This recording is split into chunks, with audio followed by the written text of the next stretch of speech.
إن الحمد لله نحمده ونستعينه ونستغفره ونعوذ بالله من شرور أنفسنا ومن سيئات أعمالنا من يهده الله فلا مضل له ومن يضلل فلا هادي له وأشهد أن لا إله إلا الله وحده لا شريك له وأشهد أن محمدا عبده ورسوله اللهم صل على محمد وعلى آل محمد كما صليت على إبراهيم وعلى آل إبراهيم إنك حميد مجيد اللهم بارك على محمد وعلى آل محمد كما باركت على إبراهيم وعلى آل إبراهيم إنك حميد مجيد أما بعد فيا أيها الناس إن خير الحديث كتاب الله وخير الهدي هدي محمد صلى الله عليه وسلم وشر الأمور محدثاتها وكل محدثة بدعة وكل بدعة ضلالة وكل ضلالة في النار. قابل صد احترام بزرگوں، بھائیوں اور عزیزوں، لائق صد احترام ماں، بہنوں اور بیٹیوں، آج کے خطبہ جمعہ کا عنوان ہے نعمت الامن و اسبابها، نعمت امن اور اس کے اسباب. حضرات گرامی قدر، امن اللہ تعالیٰ کی عظیم نعمتوں میں سے وہ نعمت ہے کہ جس کا خصوصی طور پر اللہ سبحانہ و تعالیٰ نے ان معاشروں پہ اپنا احسان جتلایا ہے جن کو اللہ رب العزت نے اس نعمت سے نوازا ہے. دو چیزیں کسی بھی پرامن اور کامیاب معاشرے کے لیے ریڑھ کی ہڈی کی حیثیت رکھتی ہیں. ایک امن و امان کا قیام اور دوسرا معیشت کا استحکام. اللہ سبحانہ و تعالیٰ نے قریش مکہ کو مخاطب کرتے ہوئے فرمایا کہ ان کو اس گھر کے مالک اللہ سبحانہ و تعالیٰ کی عبادت کرنی چاہیے. کیوں کہ اللہ رب العزت فرماتے ہیں فَلْيَعْبُدُوا رَبَّ هَذَا الْبَيْتِ، ان کو چاہیے کہ اس گھر کے مالک اللہ سبحانہ و تعالیٰ کی عبادت کریں، یعنی بیت اللہ شریف کی. الذی اطعمہم من جوع، جس نے ان کو دو قسم کی نعمتوں سے نوازا ہے. ایک تو بھوک کے وقت ان کو کھانا کھلایا ہے، ان سے فقر و فاقہ کو دور کیا ہے. وآمنہم من خوف، اور دوسری نعمت یہ عطا کی ہے کہ اللہ تعالیٰ نے ان کو ہر قسم کے خوف سے امن عطا کیا ہے، کیونکہ مکہ معظمہ امن والا شہر ہے. اور اللہ سبحانہ و تعالیٰ سورہ قصص میں ان پر اپنے انعام کا اس طرح احسان جتلاتے ہیں اور ان کو یاد دلاتے ہیں اولم نمکن لہم حرما آمنا، کیا ہم نے ان کو حرم آمن، امن والے حرم جیسی جگہ عطا نہیں کی. یجبا الیہ ثمرات کل شیء، ہر چیز کے پھل اس کی طرف لائے جاتے ہیں. رزقا من لدنا، ہماری طرف سے یہ رزق ہے لیکن اکثر لوگ اس کو نہیں جانتے. اور دوسری جگہ پہ اللہ رب العزت نے فرمایا کہ کیا یہ لوگ دیکھتے نہیں کہ ہم نے ان کو کس قدر امن عطا کیا ہے. وَيُتَخَطَّفُ النَّاسُ مِنْ حَوْلِهِمْ، جبکہ ان کے علاوہ باقی علاقوں کے اندر لوگوں کو اچک لیتے ہیں. نہ کسی کی جان محفوظ ہے، نہ کسی کا مال محفوظ ہے. تو گویا کہ امن و امان جس معاشرے میں بھی ہو، یہ اللہ رب العزت کی بہت بڑی نعمت ہے. اور یہ ہر معاشرے کے رہنے والے افراد ان کی خواہش تمنا اور پرامن زندگی گزارنے کے لیے ان کا یہ تقاضا ہے. اس لیے ابراہیم علیہ السلام کی دعا کا ذکر کرتے ہوئے اللہ رب العزت فرماتے ہیں کہ جب انہوں نے بیت اللہ شریف کو تعمیر کر لیا تو اللہ رب العزت کی بارگاہ میں دو دعائیں کی. ایک دعا یہ کی رب اجعل ھذا بلدا آمنا، اے اللہ اس شہر کو امن والا شہر بنا۔ دوسرے نمبر پر فرمایا وارزق اہلہ من الثمرات، یہاں پہ رہنے والوں کو پھلوں کا رزق عطا فرما۔ اس آیت کریمہ پہ اگر غور کیا جائے تو ابراہیم علیہ السلام نے رزق سے پہلے امن کا سوال کیا، رزق سے پہلے، مال و دولت سے پہلے، معیشت سے پہلے امن و امان کا سوال کیا اللہ رب العزت سے، اس لیے کہ خواہ رزق جتنا زیادہ کیوں نہ ہو، مال کتنا زیادہ کیوں نہ ہو، جب تک امن نہ ہو اس کی لذت محسوس نہیں ہوتی، انسان پریشان رہتا ہے۔ پہلے نمبر پر امن ہو تو فقیری میں بھی انسان پرسکون زندگی بسر کرتا ہے، لیکن اگر امن و امان نہیں تو پھر جتنا رزق اس کے پاس کیوں نہ ہو، مال و دولت اس کے پاس کیوں نہ ہو، وہ ہر وقت خطرے میں ڈرا ہوا اور پریشان رہتا ہے۔ آپ ان ملکوں میں دیکھ رہے ہیں کہ اللہ تعالیٰ نے امن و امان جیسی نعمت عطا کی ہے، قانون نافذ کرنے والے ادارے اور قانون نافذ العمل ہے، تو آپ اتنی قیمتی گاڑیاں اپنے دروازوں کے سامنے کھڑی کر کے، باہر میدانوں میں کھڑی کر کے آپ آرام سے اپنے گھر میں جا کے سوتے ہیں، آپ کو کوئی فکر نہیں ہوتی۔ رات کو کسی وقت بھی آپ جہاں سے بھی آ رہے ہوں، رات کے کسی حصے میں بھی آپ کو کوئی خوف نہیں ہوتا چوروں اور ڈاکوؤں کا کہ کوئی مجھے راستے میں لوٹ لے گا۔ پرسکون جب میں نے کئی دفعہ دیکھا ہے اور اللہ کا شکر ادا کرتا ہوں، ہمارے پاس گارڈن ہے شیطان میں، رات کے 12 بجے کے بعد چھوٹے بچے گارڈن سے کھیلتے ہوئے گھر کی طرف جا رہے ہوتے ہیں، ان بچوں کو کوئی خوف نہیں ہے کہ کوئی ان کو اچک لے گا، کوئی ان کو اغوا کر لے گا۔ یہ ہے امن و امان کی برکات۔ آج ہم دیکھ رہے ہیں کہ امن و امان کی وجہ ہے کہ لوگ پرسکون اور پرامن طریقے سے بیت اللہ شریف کا حج کر کے اپنے گھروں کو واپس پلٹتے ہیں۔ اتنے بڑے ہجوم کے اندر اللہ نہ کرے اگر کوئی حادثہ ہوتا ہے تو کتنا بڑا نقصان ہوتا ہے، لیکن اللہ تعالیٰ نے امن عطا کیا ہے۔ ہر حاجی مرد ہو یا عورت، چھوٹا ہو یا بڑا ہو، پرامن طریقے سے وہ مناسک حج ادا کر رہا ہے، اس کو کوئی خطرہ نہیں ہے۔ یہ ہے امن و امان کی نعمت۔ اور جہاں امن و امان نہیں ہے وہاں لوگ جس طرح زندگی گزارتے ہیں، راتوں کو پہرے لگا کے، راتوں کو جاگ کے وقت گزارتے ہیں، پتہ نہیں کب کیا ہو جائے گا۔ تو اس لیے نعمت امن یہ اللہ رب العزت کی بہت بڑی نعمت ہے۔ اسی لیے پیارے نبی حضرت محمد رسول اللہ صلی اللہ علیہ وسلم ہر مہینے جب نیا چاند طلوع ہوتا تو رسول اکرم صلی اللہ علیہ وسلم نئے چاند کو دیکھ کر جو دعا کیا کرتے، یہ دعا بھی قابل غور ہے۔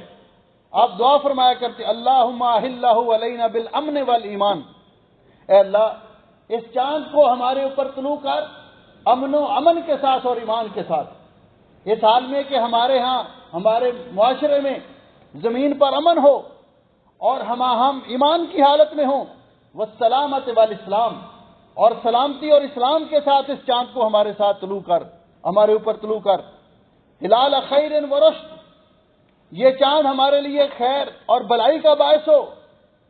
ربی و ربک اللہ، اے ہلال نو تیرا اور میرا رب اللہ تعالیٰ ہے۔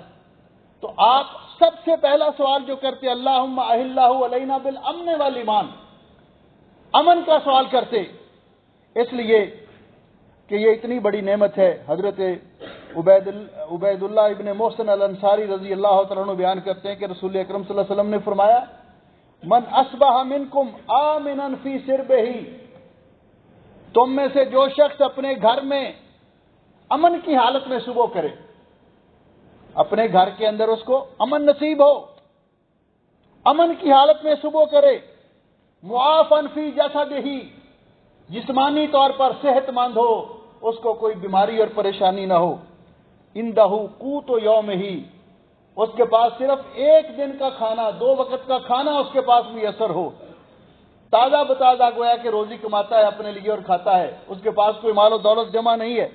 فرمایا جس کو اللہ تعالیٰ نے یہ 3 چیزیں عطا کر دیں، امن و امان ہے، اس کو کوئی کسی قسم کا ڈر اور خوف نہیں ہے۔ دوسری چیز، جسمانی طور پر صحت مند اور تندرستی ہے، تندرست ہے کہ کیونکہ تندرستی ہزار نعمت ہے۔ عندہ قوت یومہ، اس کے پاس ایک دن کا کھانا موجود ہے۔ فکأنما حیزت لہ الدنیا بحذافیرہا، گویا کہ اللہ تعالیٰ نے اس کو دنیا کی تمام دولتیں عطا کر دی۔ یہ اتنی بڑی نعمت ہے امن و امان۔ اسلام نے اسی لیے حدود و قصاص کا نظام قائم کیا، لوگوں کی جان مال اور عزت کی حفاظت کے لیے حدود و قصاص کا نظام قائم کیا۔ اسلام نے اسی لیے سب و شتم، گالی گلوچ سے منع کیا کہ یہ معاشرے کے امن کو برباد کرتے ہیں۔ فرمایا سباب المسلم فسوق، مسلمان کو گالی دینا کبیرہ گناہ ہے۔ اسلام تو وہ پیارا دین ہے جس میں رسول اکرم صلی اللہ علیہ وسلم نے فرمایا انسان تو اشرف المخلوقات ہے، لا تسبوا الدیک، لا تسبوا الدیک فإنہ یوقظکم للصلاۃ، مرغے کو بھی گالی نہ دو کیونکہ یہ تمہیں اذان کے لیے، نماز کے لیے بیدار کرتا ہے۔ اسلام نے طعن و تشنیع، دشنام ترازی، غیبت چغلی، بہتان بازی، بدگمانی، ان تمام چیزوں کو حرام قرار دیا ہے کیونکہ یہ معاشرے کے امن اور سکون کو برباد کرتے ہیں۔ نبی کریم علیہ الصلوۃ والسلام نے فرمایا، اور یہ ساری چیزیں ان کا سبب اسلام کی سنہری تعلیمات پر عمل کرنا ہے۔ اسلام دنیا کے اندر امن کا دائی ہے، دنیا کے اندر پرسکون معاشرہ یہ اسلام کی اولین ترجیح ہے۔ اسلام ہر قسم کی ارہاب، دہشت گردی، خواہ وہ فکری طور پر ہو یا فزیکلی طور پر ہو یا اپنے علاقائی حدود کے طور پر ہو، ہر قسم کی دہشت گردی کی اسلام مذمت کرتا ہے قیام امن کے لیے۔ اس لیے جب اسلام آیا تو پھر کیسے حالات تھے؟ حضرت عدی ابن حاتم رضی اللہ تعالیٰ عنہ اسلام لانے کے لیے جب نبی پاک صلی اللہ علیہ وسلم کی خدمت میں حاضر ہوئے تو نبی کریم علیہ السلام نے ان کو جو ارشادات فرمائے ان میں سے ایک یہ بھی تھا، یا عدی حل رأیت الحیرہ، عدی آپ نے ہیرا کا علاقہ دیکھا ہے؟ اور یہ کوفہ کے پاس ہے۔ کہا جی میں نے دیکھا تو نہیں لیکن سنا ہے۔ فرمایا فَإِن طَالَتْ بِكَ حَيَاتٌ، عدی اگر آپ اللہ تعالیٰ آپ کو لمبی عمر عطا کرے تو آپ اپنی زندگی میں دیکھیں گے جب اسلام کا دورہ ہوگا، ان علاقوں کے اندر اسلام پھیلے گا، لَتَرَيَنَّ الظَّعِينَةَ تَرْتَحِلُ مِنَ الْحِيرَةِ، ایک عورت ہیرا سے چلے گی، حتیٰ تطوف بالکعبہ، اکیلی جائے گی اور کعبے کا جا کر طواف کرے گی اور اپنے گھر کو لوٹ آئے گی، لا تخاف احدا الا اللہ، کوئی اس کو خطرہ نہیں ہوگا کہ کوئی اس کو لوٹ لے گا، اللہ کے علاوہ کسی اور سے وہ کوئی ڈر نہیں ہوگا اس کو۔ حضرت علی کہتے ہیں کہ میں نے اپنے دل میں کہا کہ یہ تئی قبیلہ جس قبیلے سے وہ تعلق رکھتے تھے، اس کے ڈاکو راہزن کہاں جائیں گے؟ تو فرماتے ہیں پھر میں نے رسول اکرم صلی اللہ علیہ وسلم کی اس پیشین گوئی کو اپنی آنکھوں سے دیکھا، فرأیت الظعینۃ ترتحل من الحیرہ، حضرت فاروق اعظم کے دور میں اس قدر امن تھا کہ ایک عورت اکیلی ہیرا سے چلی۔ زعینہ کہتے ہیں وہ حوض جس کے اندر عورت اونٹنی پہ رکھ کے وہ حوض اس کے اندر بیٹھتی ہے، حتی تطوف بالکعبہ، اس نے کعبہ کا طواف کیا اور اس کو کسی کا ڈر نہیں تھا۔ اس قدر امن اگر اسلام کے سنہری اصولوں کو اپنایا جائے، ہر وہ چیز جو امن و امان کے خلاف ہے، امن کو برباد کرتی ہے، اسلام نے اسے منع کر دیا۔ وہ چیز کیا؟ پہلے نمبر پر تو نبی پاک صلی اللہ علیہ وسلم نے یہاں تک فرمایا، ہمارے ہاں تو یہ عام سی بات بن چکی ہے، آپ نے فرمایا لا یحل لمسلم ان یروع مسلما، کسی مسلمان کے لیے جائز نہیں کہ کسی مسلمان کو تھریٹ کرے، دھمکی دے، ایسا دھمکی امیز میسج بھیجے، خط لکھے، فون کرے، کسی مسلمان کے لیے جائز نہیں، حرام ہے ہماری شریعت میں، یہ جائے کہ کوئی اس کے علاوہ اور کارروائی کرے۔ اور پھر فرمایا یہ لوگ جو امن و امان اسلام تو انسان تو اشرف المخلوقات ہے. اسلام کا پیغام تو یہ ہے کہ حضرت عبد الرحمن ابن عبداللہ عن ابیہ بیان کرتے ہیں کننا مع رسول اللہ صلی اللہ علیہ وسلم فی سفر، ہم نبی پاک صلی اللہ علیہ وسلم کے ساتھ ایک سفر میں تھے. فانطلق حاجتہ، کہتے ہیں کہ نبی پاک صلی اللہ علیہ وسلم اپنی کسی حاجت کے لیے گئے. فرعینا حمرہ، ہم نے دیکھا ایک پرندہ چھوٹا سا، ماہا فرخان، دو اپنے چھوٹے چھوٹے بچوں کے ساتھ بیٹھا ہوا ہے. ہمیں وہ بچے پیارے لگے، ہم نے ان بچوں کو فاخذنا فرخیہا، ہم نے اس کے بچوں کو اٹھا لیا. پیارے لگے، نقصان دینے کے لیے نہیں، ان کو اچھے لگے. لیکن وہ ماں اتنی بے چین ہوئی، وہ پرندہ اتنا بے چین ہوا کہ وہ ادھر سے چیں چیں کرتی آ رہی ہے، ادھر سے آ رہی ہے اپنے بچوں کی وجہ سے. رسول اکرم صلی اللہ علیہ وسلم تشریف لائے تو آپ نے فرمایا من فجا ہاذہ بولدہا، اس پرندے کو کس نے پریشان کیا؟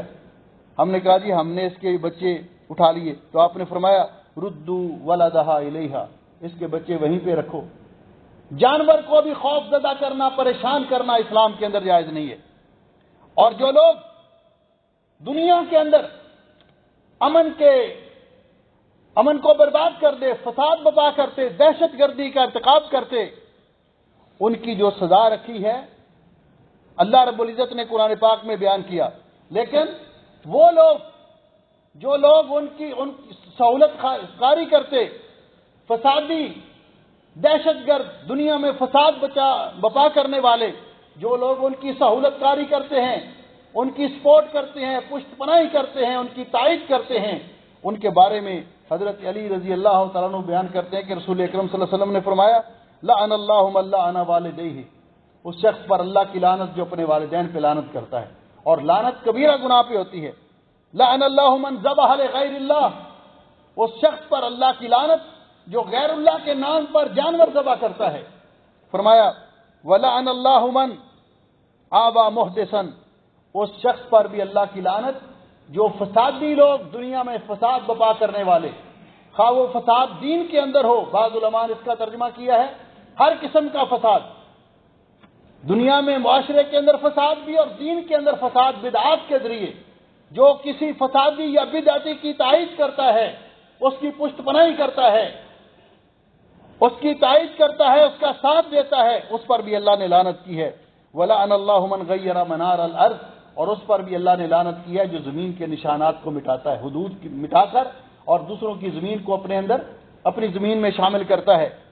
نبی علیہ السلام نے فرمایا جس آدمی نے کسی کی ایک بالشت زمین پر ناجائز قبضہ کیا، قیامت کے دن 7 زمینوں کا توق اس کے گلے میں ڈالا جائے گا بنا کر، اور اس سے وہ بوجھ اٹھایا نہیں جائے گا.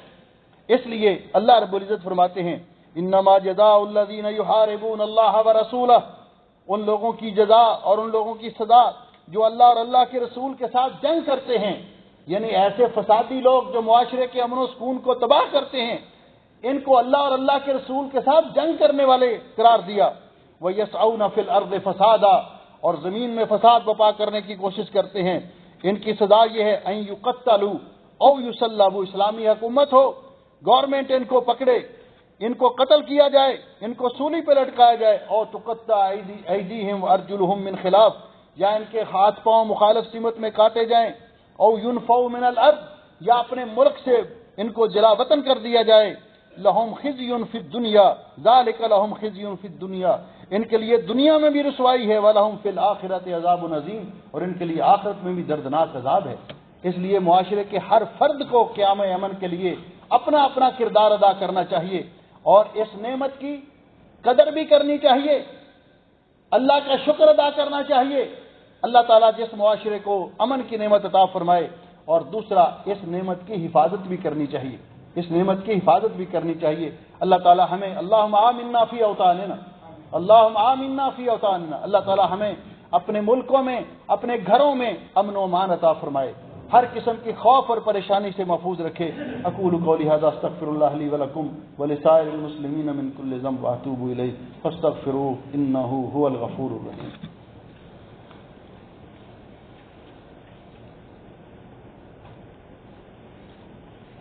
إن الحمد لله نحمده ونستعينه ونستغفره ونعوذ بالله من شرور أنفسنا ومن سيئات أعمالنا من يهده الله فلا مضل له ومن يضلل فلا هادي له أشهد أن لا إله إلا الله وحده لا شريك له وأشهد أن محمدا عبده ورسوله أما بعد. محترم بھائیو عزیزو، قیام امن کے لیے جو چیزیں ضروری ہیں، سب سے پہلے تو ہمیں مقاصد اسلام کو سمجھنا چاہیے، اور دین اسلام کے بارے نے اس سلسلے میں جو ہمیں گائیڈ لائن دی ہے، جو رہنمائی کی ہے، ہمیں اس کا مطالعہ کرنا چاہیے اور اس کو اپنے ذہن میں رکھنا چاہیے. دوسری چیز کہ کوئی شخص بھی، معاشرے کا ہر فرد یہ کوشش کرے کہ معاشرے کے اندر امن قائم ہو. فسادی لوگ، امن برباد کرنے والے لوگ، ان کی نشاندہی کی جائے اور ان کو سمجھایا جائے، ان کا ساتھ اور تائید نہ دیا جائے اور تائید نہ کی جائے، کیونکہ اللہ رب العزت فرماتے ہیں وَتَعَاوَنُوا عَلَى الْبِرِّ وَالتَّقْوَى وَلَا تَعَاوَنُوا عَلَى الْإِثْمِ وَالْعُدْوَانِ. نیکی اور تقوی کے کاموں میں ایک دوسرے کا تعاون کرو، گناہ کے اور برائی کے کاموں میں ایک دوسرے کا تعاون نہ کرو. تیسرے نمبر پر، جہاں قانون نافذ کرنے والے ادارے وہ اپنی ذمہ داری ادا کر رہے ہوں تو معاشرے کے ہر فرد کو ان کا تعاون کرنا چاہیے، اس سلسلے میں ان کی رہنمائی کرنی چاہیے، اور خود بھی اپنے معاشرے کے اندر، اپنے گرد و پیش کے ماحول کے اندر کوشش کرنی چاہیے کہ ایسے لوگوں کو سمجھایا جائے اور ایسے لوگوں کی حوصلہ شکنی کی جائے. اور چوتھی چیز کہ اپنے ذہن میں یہ رکھا جائے کہ معاشرے کے اندر امن و فساد برپا کرنے والے، امن و امان کو تہ و بالا کرنے والے، ان کے لیے اللہ تعالیٰ نے بڑی سخت وعید سنائی ہے. دنیا کے اندر بھی ان کے لیے رسوائی ہے اور سزا ہے، اور آخرت کے اندر بھی اللہ رب العزت نے ان کے لیے بڑی سخت وعید سنائی ہے. اس لیے ہر شخص معاشرے کا دوسرے کا خیر خواہ ہو، دوسرے کی بھلائی کا سوچے، اس کے ذات کے بارے میں، مال کے بارے میں، اولاد کے بارے میں، گھر بار کے بارے میں اچھا سوچے، اور دوسرا اپنے دوسرے بھائی کے بارے میں خیر خواہی کے جذبات رکھے، تو ایک پرامن معاشرہ وجود میں آ سکتا ہے. ہر کوئی دوسرے کی جان، مال اور عزت کا محافظ ہو، ہر کوئی دوسرے کی عزت و آبرو کا محافظ ہو. کسی کی پگڑی اچھالنا، کسی کو بدنام کرنا، ایسے امور کا ارتکاب کرنا جس سے معاشرے کے اندر بے سکونی پیدا ہوتی ہے، بد امنی پیدا ہوتی ہے، فساد پیدا ہوتا ہے، ان سے اعتراض کیا جائے، پرہیز کیا جائے، تو انشاءاللہ اللہ تعالیٰ ایسی نعمت کو عطا کرتا ہے اور معاشرہ پرامن معاشرہ تشکیل پاتا ہے. اور یہ بات ذہن میں رکھیے کہ اللہ رب العزت نے ذکر کیا کہ جب لوگ اللہ تعالیٰ کی نعمت امن کی قدر نہیں کرتے، اللہ تعالیٰ نے رزق دیا ہے اس کی قدر نہیں کرتے، تو ضرب اللہ مثلا قریۃ آمنۃ کانت مطمئنۃ یاتیھا رزقھا رغدا من کل مکان. اللہ تعالیٰ فرماتے ہیں کہ اللہ تعالیٰ نے ایسی بستی کی مثال بیان کی کہ جو بڑے امن و سکون سے رہ رہے تھے، امن کے ساتھ، اطمینان کے ساتھ، ہر طرف سے ان کو رزق وافر مقدار میں میسر تھا.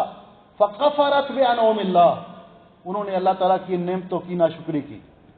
رزق بھی ان کو وہ پچا نہیں، جس کے ہم کہتے ہیں نا پچا نہیں سکے، وہ رزق بھی سنبھال نہیں سکے، اور نعمت امن کی قدر بھی نہیں کی، تو اللہ تعالیٰ نے وہ نعمتیں ان سے چھین لی. فَأَذَاقَهَا اللَّهُ لِبَاسَ الْجُوعِ وَالْخَوْفِ، اللہ تعالیٰ نے ان پر بھوک کے سائے مسلط کر دیے اور خوف کے سائے ان پر مسلط کر دیے، اس وجہ سے کہ انہوں نے اللہ تعالیٰ کی نعمتوں کی ناشکری کی. تو ہمیں اللہ تعالیٰ کی نعمتوں کی شکر ادائی بھی کرنی چاہیے، امن و امان اس کی بھی حفاظت کرنی چاہیے.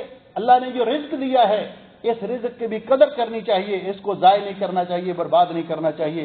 اللہ سبحانہ و تعالی ہمیں رزق حلال بھی وافر مقدار میں عطا فرمائے، اور ہمیں اپنے گھروں میں، اپنے ملک میں، اپنے علاقوں میں اللہ تعالیٰ امن و امان جیسی عظیم نعمت بھی ہمیں عطا فرمائے.